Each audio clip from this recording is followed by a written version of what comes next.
रावलपिंडी दूसरे test match का तीसरा रोज इख्तिताम पजीर। साउथ अफ्रीका की टीम पहली इनिंग 201 रन बनाकर आउट हो गई।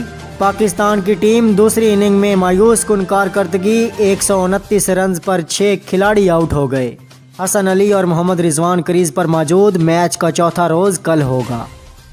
और वजीरिस्तान प्रीमियर लीग का सेकंड सेमीफाइनल आज खेला गया। Sherwani sports versus Waziristan eagles के दरमियान शेरवानी स्पोर्ट्स ने वजीरिस्तान ईगल्स को हराकर फाइनल के लिए क्वालिफाई कर लिया। वजीरिस्तान प्रीमियर लीग का फाइनल Sherwani sports versus Jawad sports के दरमियान कल 2:30 पे खेला जाएगा।